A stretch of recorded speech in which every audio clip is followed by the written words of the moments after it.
Buenos días o buenas tardes, no sé muy bien en qué momento estamos. No pensaba empezar así, pero en un foro de educación, teniendo a uno de mis profesores de EGB aquí delante, no podía por menos que agradecerle la contribución que has tenido a que yo esté aquí, a que esté aquí hablando.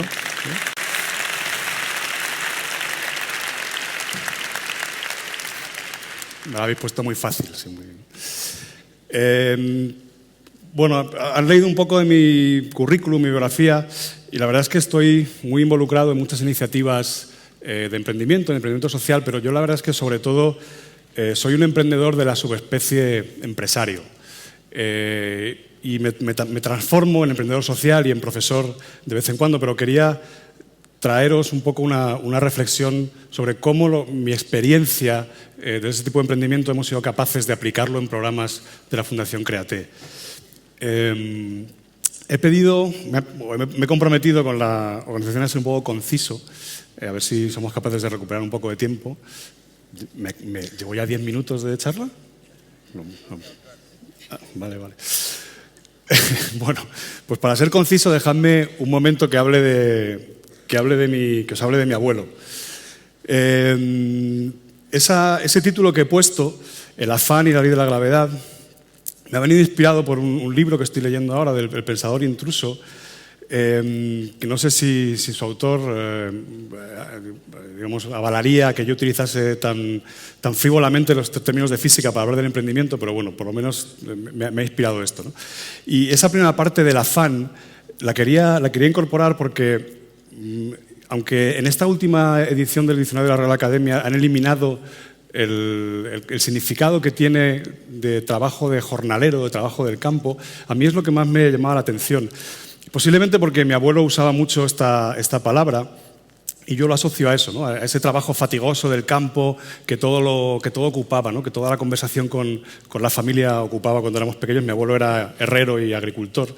Y yo tuve la suerte de poder trabajar con él, ser jornalero durante algunos años para ganarme algo de dinero en el verano y verle absolutamente ensimismado, enfocado, concentrado en lo que estaba haciendo, con toda la cabeza y toda la mente puesto en aquello, ¿no? En lo poquito que yo pude verle en la fragua, pues la fragua no era un sitio donde los niños pudiéramos jugar, también le veía con esa concentración y con ese foco y la atención, ¿no? Era maravilloso ver cómo un hombre con el que apenas se podían cruzar 3 palabras durante el día se metía en la fragua y salía con cosas maravillosas, ¿no? Posiblemente de ahí venga esta idea del trabajo, del foco en lo que estamos haciendo en lugar de lo que queremos conseguir, el foco en el resultado, de estar mucho más presentes en la acción. Luego, picoteando, buscando identidades, anduve estudiando un poco de religión oriental, no muy en profundidad, pero me llamó la atención que volví a encontrar este concepto en los fundamentos de muchas de las filosofías de las religiones orientales, estar presente en la acción y darle más importancia al proceso que al resultado, separarlo, ¿no? Eso me llevó a intentar buscar, bueno, cuando fui incorporando esto a mi manera de trabajar, me fui dando cuenta de que no solo me permitía trabajar mucho mejor, sino que además me brindaba ese éxito que se estaba buscando al final, ¿no? ese resultado. Y buscando un poco la conexión entre estas dos cosas, empecé a reflexionar sobre que posiblemente lo que el emprendimiento tiene, o lo que un buen proyecto de emprendimiento tiene, es un componente de densidad que nos lleva a buscar esa ley de la gravedad, esa fuerza de atracción. Densidad que se consigue de muchas maneras, ¿no?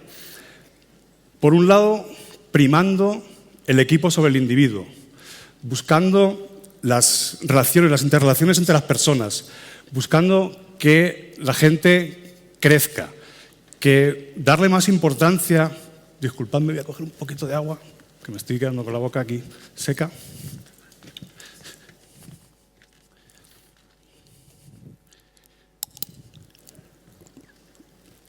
Sí, os decía, dándole más importancia a la interacción entre las personas, a cómo esa relación va generando materia, va generando masa, va generando matices. Otra cosa que nos genera densidad en un proyecto de emprendimiento es primar el conocimiento sobre la ocurrencia, ¿no? Primar la búsqueda de conocimiento, intentar encontrar... Uy, me vais a disculpar, se me está yendo un poco el discurso. O sea, intentar encontrar algo profundo, algo que nos genere matices, encontrar nuevas alternativas, nuevos caminos en lugar de aplicar las soluciones que ya se conocen. Otra cosa que nos ayuda a generar densidad es la honestidad en el propósito. Conseguir que la gente con la que trabajas, que el equipo de gente con la que estás trabajando, encuentren eso que los artistas llaman la verdad.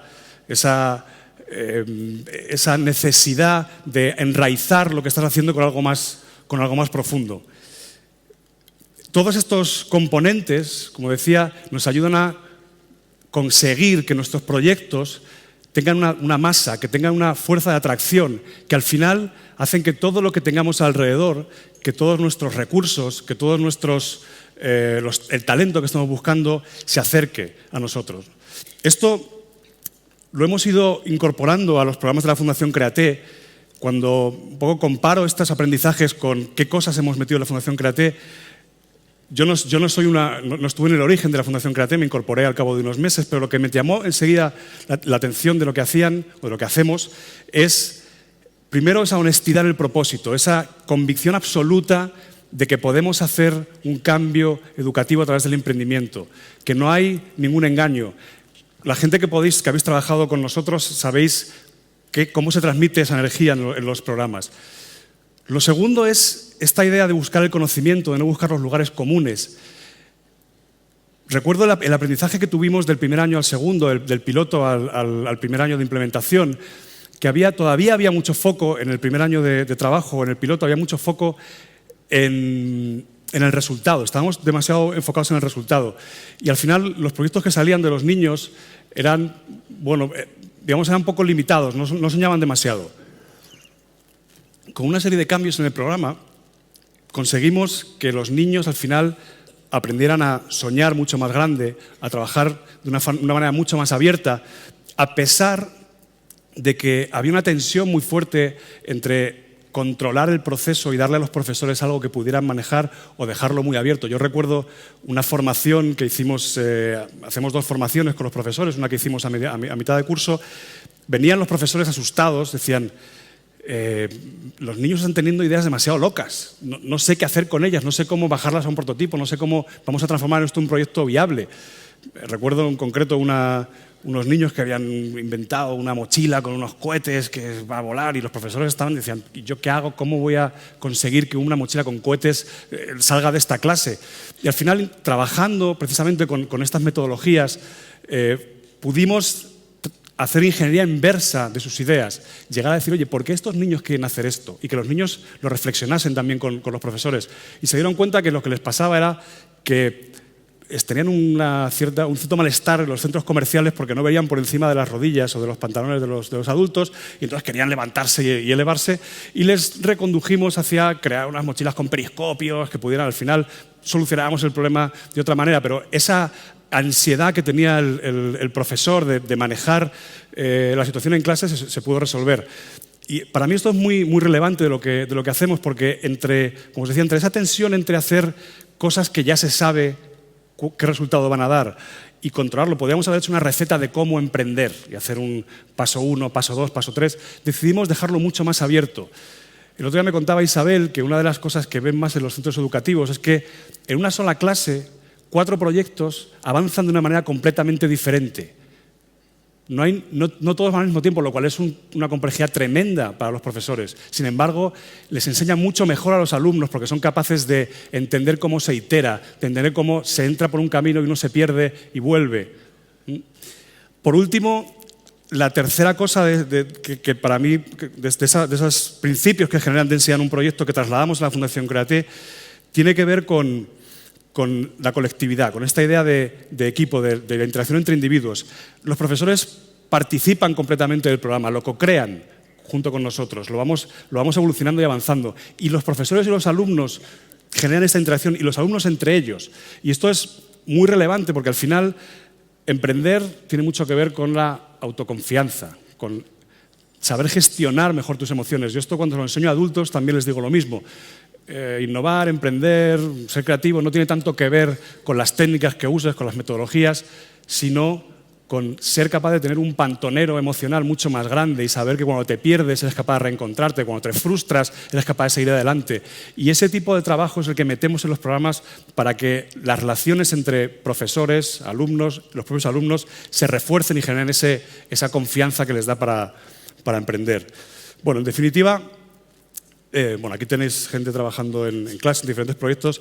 En definitiva, lo que intentamos hacer es enseñar a los chavales, a los alumnos, que todo aquello que piensen se puede hacer, que todo lo que sueñen lo pueden llevar a cabo y que en ese camino de llevarlo a cabo a veces tendrán que tener coraje para liderar, a veces tendrán que tener humildad para seguir, para saber escuchar a los demás, para poder jugar diferentes roles, que el gozo mismo del camino, el gozo mismo de trabajar, del trabajo bien hecho, de lo que te satisface, es más importante muchas veces que el resultado que obtienes, sobre todo en este caso. Es muchísimo más importante que el resultado que obtienes, porque el resultado al final es efímero, pero todo esto se queda, es lo que al final aprenden. Yo entiendo que a esas edades esta reflexión no sean capaces de hacerla de esta manera, pero por lo menos nos queda un poco la esperanza de que